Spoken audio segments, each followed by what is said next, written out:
अस्सलाम वालेकुम बच्चों। आज के इस लेक्चर में हम वेरिएबल्स की सम अदर टाइप्स को डिस्कस करेंगे। पार्ट वन में हमने इंडिपेंडेंट और डिपेंडेंट वेरिएबल को डिस्कस किया था। तो आज 8614 के यूनिट नंबर 2 में जो some other types of variables दी हुई हैं हम उनको डिस्कस करेंगे और देखेंगे कि सम अदर टाइप्स क्या हैं। ये टेबल आपकी बुक में दिया गया है। इसमें टाइप्स ऑफ वेरिएबल्स बताई गई हैं जो कॉजल रिलेशनशिप में होती हैं। कॉजल रिलेशनशिप वो रिलेशनशिप है जिसमें कुछ फैक्टर्स असर डालते हैं और कुछ फैक्टर्स असर कबूल करते हैं।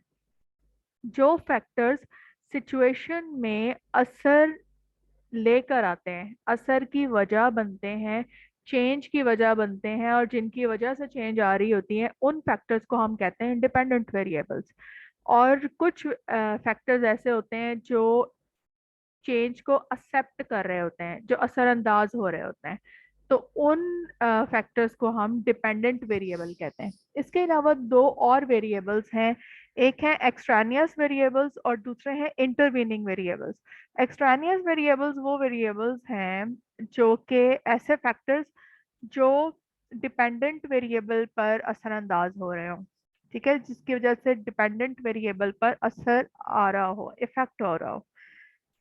तो इन वेरिएबल्स को हम एक्सट्रानियस वेरिएबल्स कहते हैं। ये वेरिएबल्स अगर कंट्रोल ना किए जाएं तो ये बन जाते हैं कंफाउंडिंग वेरिएबल्स। एक्सट्रानियस वेरिएबल्स को आप एक्सटर्नल से याद रखें कि ये एक्सटर्नल वेरिएबल्स हैं, हमारी स्टडी में नहीं है लेकिन एक्सटर्नल वेरिएबल्स हैं। अगर हम इन एक्सटर्नल वेरिएबल्स को कंट्रोल नहीं करते तो ये हमारी स्टडी पर बहुत असर डालते हैं जो कि रिजल्ट को मुतासर करता है। इसकी कुछ डिटेल हम देखते हैं इस एग्जांपल से। एग्जांपल आपके सामने नज़र आ रही है। फर्ज करें कि एक ऐसी स्टडी है जिसमें हम रिलेशनशिप देखना चाह रहे हैं स्टूडेंट स्टडी ड्यूरेशन का और उनके सक्सेस रेट के साथ। जैसे फॉर एग्जांपल कुछ स्टूडेंट्स जो हैं, जितना ज़्यादा टाइम वो स्टडी को देते हैं उतना ही उनका सक्सेस रेट ज़्यादा होता है, और स्टूडेंट्स जितना कम पढ़ते हैं उतना ही उनका जो है सक्सेस का रेट है वो कम होता है। तो यहाँ पर एक और भी तो फैक्टर है। कुछ बच्चे नेचुरली उनका आईक्यू लेवल बहुत तेज होता है, इंटेलिजेंट होता है, वो कम पढ़ते हैं लेकिन सक्सेस रेट बहुत ज़्यादा होता है। और कुछ का इंटेलिजेंस रेट, आईक्यू जो है, आईक्यू लेवल वो इतना मतलब एवरेज होता है। मेरी तरह के बेचारे नालायक बच्चे जो सारा दिन पढ़ते रहते हैं लेकिन उनका उनके उनके उतना सक्सेस रेट उतना नहीं होता जितना आना चाहिए, उतने अच्छे मार्क्स नहीं आते या उतना अच्छा नहीं करते। लेकिन उसके मुकाबले में जो इंटेलिजेंट बच्चे हैं वो चीज़ों को टेक्निकली हैंडल करना जानते हैं, कम वक्त देते हैं लेकिन सक्सेस रेट हाई होता है। तो इस सिचुएशन में अ, हम सिर्फ दो चीजें देख रहे थे, स्टडी ड्यूरेशन और सक्सेस रेट। ये दो वेरिएबल्स जो थे जिनका हम रिलेशनशिप देख रहे थे। अब एक और चीज भी अफेक्ट कर रही है, वो है इंटेलिजेंस लेवल, आईक्यू लेवल। तो इंटेलिजेंस लेवल या आईक्यू लेवल जो है वो है हमारा एक्सट्रेनियस वेरिएबल। अगर हम इस एक्सट्रेनियस वेरिएबल को कंट्रोल नहीं करते, कंट्रोल करने का मतलब ये है कि या तो हम इसको एलिमिनेट नहीं कर देते स्टडी में से, या हम इसको एक्सपेरिमेंट में इंक्लूड नहीं कर देते। जैसे हम इंक्लूड करते हैं कि जी हम सिर्फ उस आईक्यू लेवल के स्टूडेंट्स को स्टडी कर रहे हैं जिनका आईक्यू लेवल 120 से 130 के दरमियान है, ठीक है। या फिर हम सेम आईक्यू लेवल के स्टूडेंट्स पर ये स्टडी कर रहे हैं, तब तो हमारे जो रिजल्ट्स आएंगे स्टडी के उनका सिग्निफिकेंट लेवल एक्सेप्टेबल होगा। अगर हम इसको कंट्रोल नहीं करते एक्सट्रानियस वेरिएबल को तो एक कंफाउंडिंग वेरिएबल बन जाता है। और कंफाउंडिंग वेरिएबल्स जो हैं वो हमारी स्टडी के सिग्निफिकेंस लेवल को डिस्टर्ब करते हैं, सिग्निफिकेंस लेवल पर असरअंदाज होता है। तो इसको हम कंफाउंडिंग वेरिएबल को हम इंशाल्लाह नेक्स्ट देखेंगे। अभी हम देखते हैं इंटरवीनिंग वेरिएबल्स क्या हैं। इंटरवीनिंग वेरिएबल्स वो वेरिएबल्स हैं जो इंडिपेंडेंट और डिपेंडेंट वेरिएबल के दरमियान लिंक को, जो रिलेशनशिप है उसको उसको स्ट्रॉन्ग या फिर वीक बनाते हैं, उस रिलेशनशिप पर असरअंदाज होते हैं। एग्जाम्पल देखते हैं कि there is an association between poor and shorter lifespan, between being poor, कि जो पुअर लोग होते हैं उनका लाइफ स्पैन बहुत शॉर्ट होता है, वो उनकी डेथ जल्दी हो जाती है। ठीक है, अब यहाँ पर दो हमें चीजें नजर आ रही हैं, intervening variable, poor health condition और proper nutrition, not proper nutrition, improper nutrition हम भी इसको कह सकते हैं। तो पुअर हेल्थ कंडीशन, डेफिनेटली जब हेल्थ कंडीशन ही पुअर होगी तो जाहिर सी बात है ट्रीटमेंट नहीं होगी या हेल्थ फैसिलिटीज नहीं मिलेंगी, तो लाइफ स्पैन शॉर्टर होगा।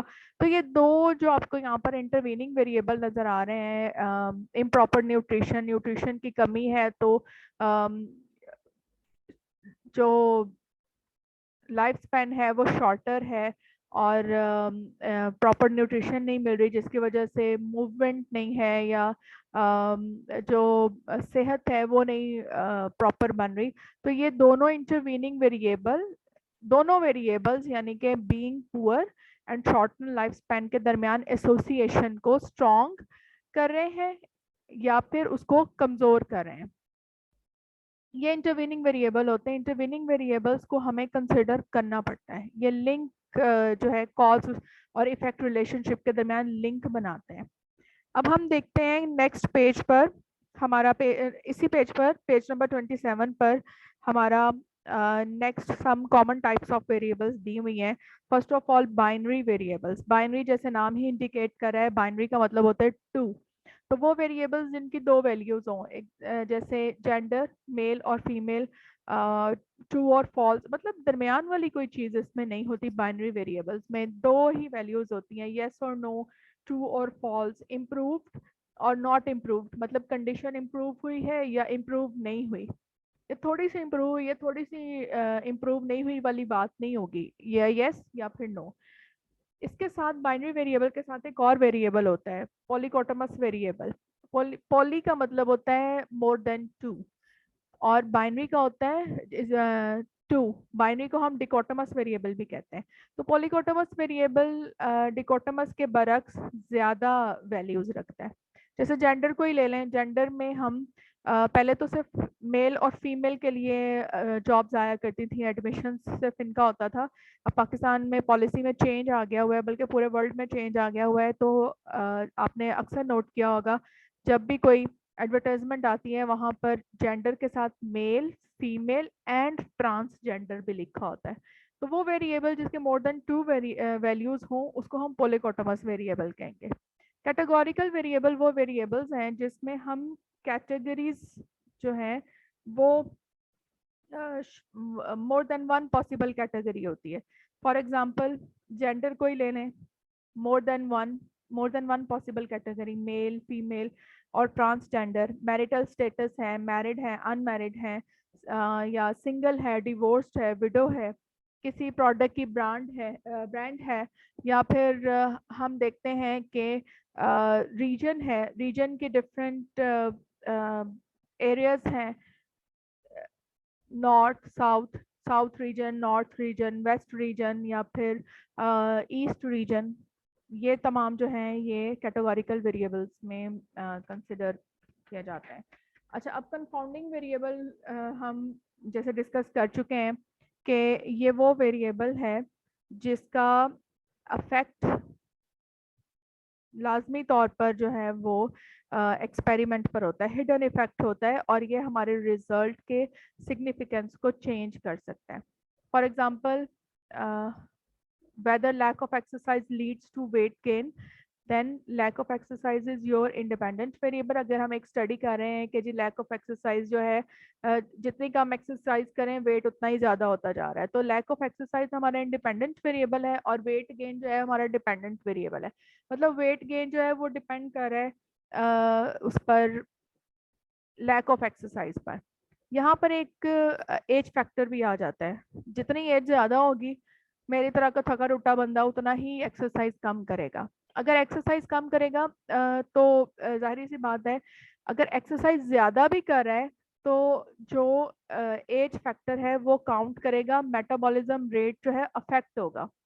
जितनी एज ज्यादा होती है मेटाबॉलिज्म रेट उतना ही जो है वो स्लो हो जाता है। तो एज फैक्टर जो है वो एक कंफाउंडिंग वेरिएबल है यहाँ पर, जो कि हिडन इफेक्ट डाल रहा है हमारे एक्सपेरिमेंट के या हमारी रिसर्च स्टडी के रिजल्ट्स पे। नेक्स्ट है हमारा कंटिन्यूस वेरिएबल। कंटिन्यूस वेरिएबल जिसमें इनफिनिट नंबर ऑफ वैल्यूज होते हैं, जैसे टाइम और वेट। मतलब कंटिन्यूस वेरिएबल में जो वैल्यूज होती हैं उसके दरमियान वक्फा नहीं आता। वेट है हमारा वो पॉइंट्स में आता है, टाइम जो है वो हमारा सेकंड्स मिली सेकंड्स में आता है। ये कंटिन्यूस वेरिएबल इस तरह के वेरिएबल्स होते हैं। फिर आ जाता है हमारा डिपेंडेंट वेरिएबल और इंडिपेंडेंट वेरिएबल। डिपेंडेंट और इंडिपेंडेंट वेरिएबल को हम पार्ट 1 में बहुत अच्छे से डिस्कस कर चुके हैं। यहाँ पर एक चीज़ और हम ऐड करेंगे, जब हम ग्राफ बनाते हैं या SPSS में ग्राफ शो करते हैं तो ऑलवेज इंडिपेंडेंट वेरिएबल जो है वो एक्स एक्सिस पर आता है क्योंकि ये कॉज है, और अफेक्ट यानी डिपेंडेंट वेरिएबल जो है वो वाई एक्सिस पर हम प्लॉट करते हैं। नेक्स्ट है हमारा नॉमिनल वेरिएबल। कैटेगोरिकल वेरिएबल का दूसरा नाम नॉमिनल वेरिएबल है।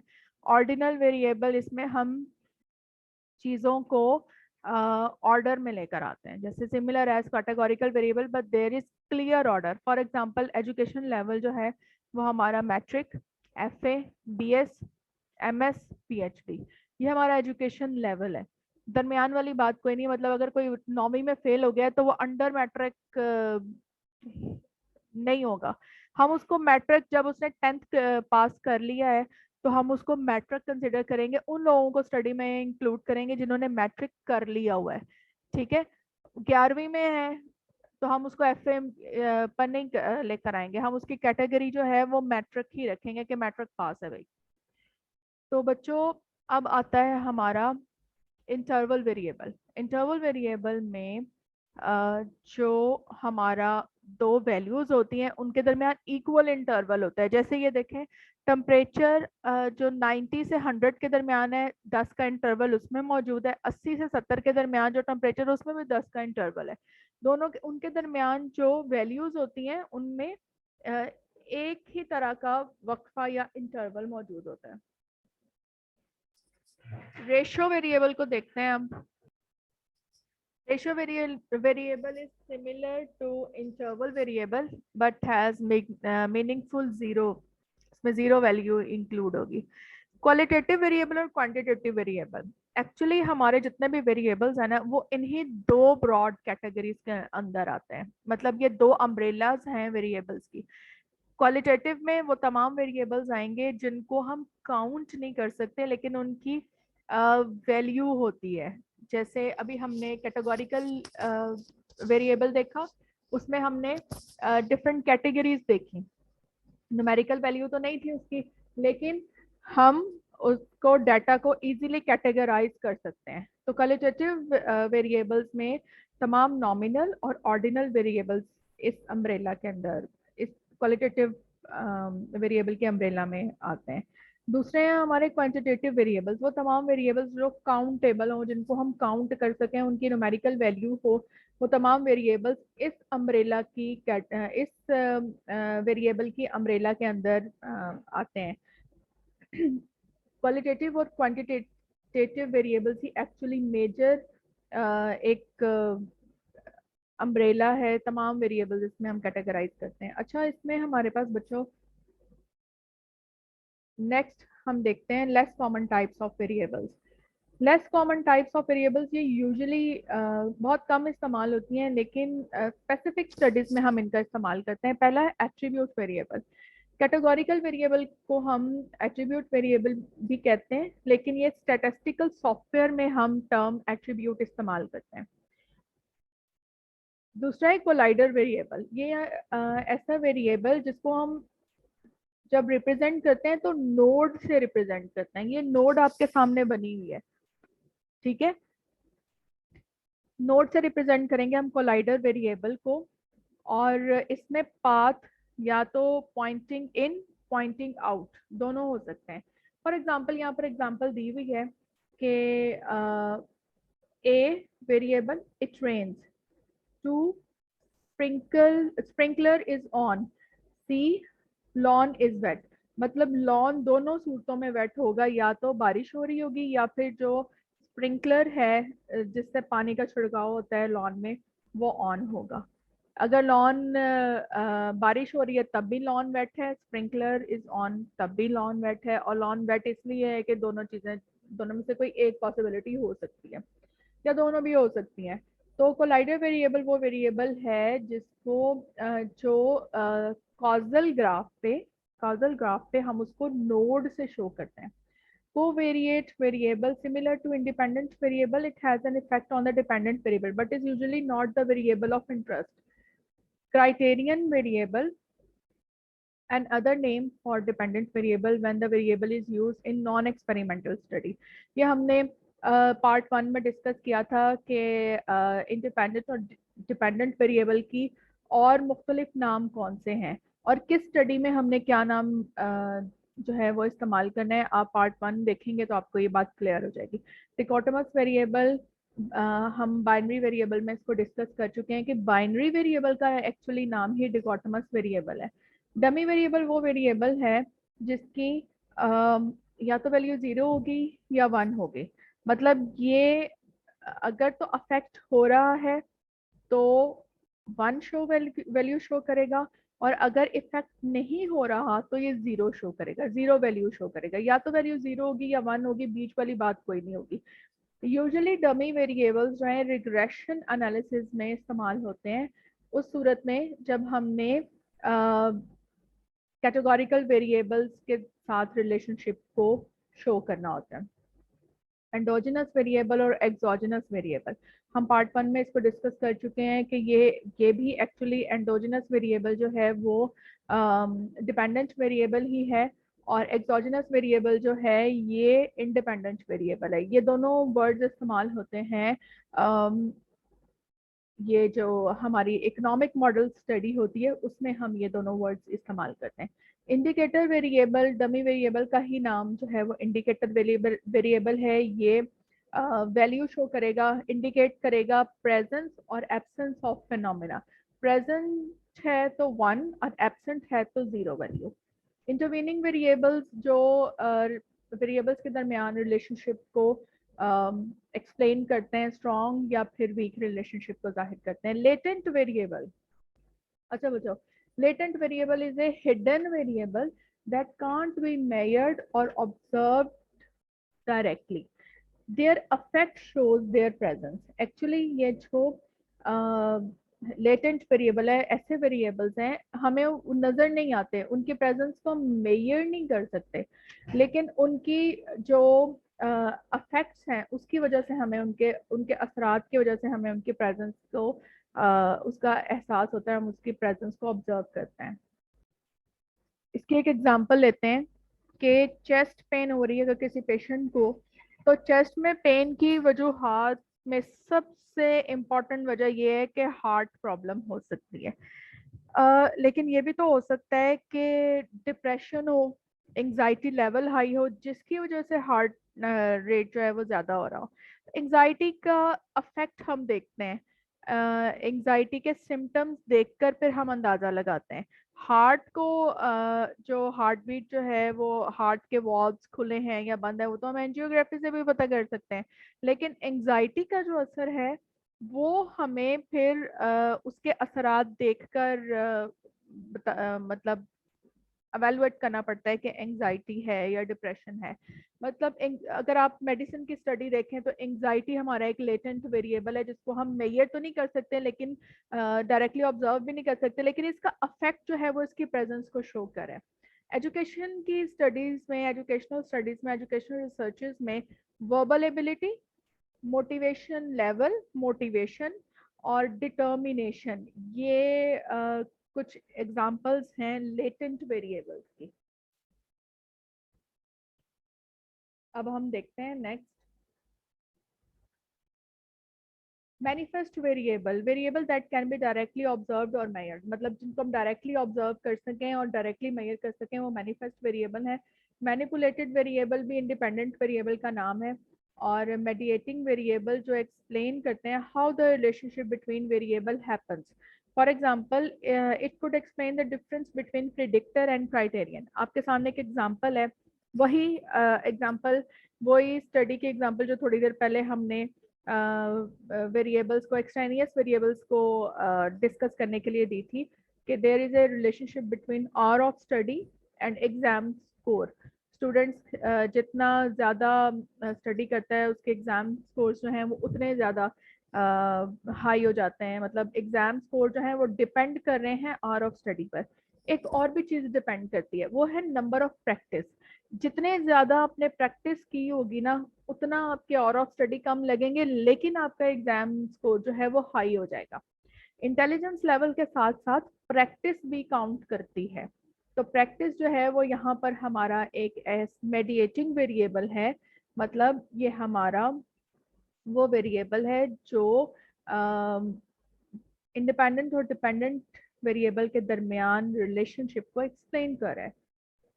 Moderating variable change the strength of an effect between independent and dependent variable। जैसे अभी थोड़ी देर पहले हमने डिस्कस किया था इंटरवीनिंग वेरिएबल को, वो भी तो दो वेरिएबल्स के दरमियान स्ट्रेंथ और वीकनेस को शो कर रहा था। स्ट्रेंथ को अफेक्ट कर रहा है, स्ट्रेंथ ज़्यादा है या कम है। इन अदर वर्ड्स हम इंटरवीनिंग वेरिएबल का एक नाम मॉडरेटिंग वेरिएबल भी ले लेते हैं। फॉर एग्जांपल आपके सामने एक एग्जांपल दी हुई है, आवर ऑफ स्टडी वही एग्जांपल है और एग्जाम स्कोर एक हमारी ये रिसर्च स्टडी है। इनके दरमियान जो सबसे ज़्यादा चीज़ अफेक्ट करी है वो है आईक्यू लेवल। ठीक है, इसके अलावा एक और एग्जांपल देखते हैं कि साइकोथेरेपी में reduce stress level for women more than main. So gender moderates the effect between psychotherapy. मतलब जो मेल हैं वो ज़रा देर से कन्विंस होते हैं, ठीक है, उनका स्ट्रेस लेवल ज़रा देर से कम होता है, लेकिन विमेन जो हैं वो उनका स्ट्रेस लेवल साइकोथेरेपी से ज़रा जल्दी हो जाता है। तो जेंडर इफेक्ट करती है। नेक्स्ट है हमारा nuisance variable, extraneous variable that increase variability overall. Observed variables, ये मेजर्ड वेरिएबल्स हैं, यूजुअली यूज्ड इन SEM। अच्छा, ये नॉइसेंस वेरिएबल की एक एग्जांपल रह गई। ये वो एक्सट्रेनियस वेरिएबल है जो वेरिएबिलिटी को अफेक्ट करता है, इंक्रीज कर देता है। फॉर एग्जांपल अगर कोई बिजनेसमैन इन्वेस्टमेंट करे है बहुत ज़्यादा और इन्वेस्टमेंट के बाद उसको रिटर्न नहीं आ रहा, प्रॉफिट नहीं हो रहा, जब उसको रिटर्न नहीं आता, प्रॉफिट नहीं आता, तो फिर डेफिनेटली वो मजीद इन्वेस्टमेंट नहीं करेगा। तो यहाँ पर इस एग्जांपल में इन्वेस्टमेंट जो है वो हमारा इनपुट है और जो वेरिएबिलिटी है वो है रिटर्न। वेरिएबिलिटी सॉरी जो रिटर्न है वो हमारा एक्सट्रेनियस वेरिएबल है। जब रिटर्न नहीं आएगा तो डेफिनेटली वो उसकी वेरिएबिलिटी मुतासिर होगी और वो जो बिजनेसमैन है वो इन्वेस्टमेंट नहीं करेगा। तो ऐसे वेरिएबल्स जो वेरिएबिलिटी को मुतासिर करते हैं वो एक्सट्रेनियस वेरिएबल्स हमारे नॉइजेंस वेरिएबल्स कहलाते हैं। ऑब्जर्व वेरिएबल्स को हम डायरेक्टली ऑब्जर्व कर सकते हैं। ये टर्म इस्तेमाल होती है standard error of mean, SEM, standard error of mean में। आउटकम वेरिएबल हम ऑलरेडी डिस्कस कर चुके हैं कि नॉन एक्सपेरिमेंटल स्टडी में हम डिपेंडेंट वेरिएबल को आउटकम वेरिएबल कहते हैं और polychotomous variables, dichotomous variable, polychotomous variables, dichotomous दो, पॉलीकॉटमस मोर देन 2 वैल्यूज, ऐसे वेरिएबल्स जिनकी 2 से ज़्यादा वैल्यूज हों। फॉर एग्जांपल एथनिसिटी या regions of a country, east west north south. इसके अलावा east west north south, west south, south east, ये कैटेगरीज हो सकती हैं, मोर देन वैल्यूज हो सकती हैं। प्रेडिक्टर वेरिएबल वो वेरिएबल्स हैं जो नॉन एक्सपेरिमेंटल स्टडी में इंडिपेंडेंट वेरिएबल वाला काम करते हैं। इस टर्म को हम इंडिपेंडेंट वेरिएबल के लिए रिग्रेशन में इस्तेमाल करते हैं। टेस्ट वेरिएबल्स डिपेंडेंट वेरिएबल्स का ही नाम है और ट्रीटमेंट वेरिएबल भी इंडिपेंडेंट वेरिएबल को कहा जाता है। ये हम पार्ट 1 में डिस्कस कर चुके हैं कि ट्रीटमेंट वेरिएबल, प्रेडिक्टर वेरिएबल, ये हमने किन स्टडीज में इंडिपेंडेंट वेरिएबल को कहना है। Thank you so much. उम्मीद है आपको आज के वेरिएबल्स की समझ आ गई होगी। कोई क्वेश्चन है तो बच्चों आप मुझसे कमेंट में कर सकते हैं या मुझे व्हाट्सएप पर मैसेज कर सकते हैं। Thank you so much. Allah हाफिज़।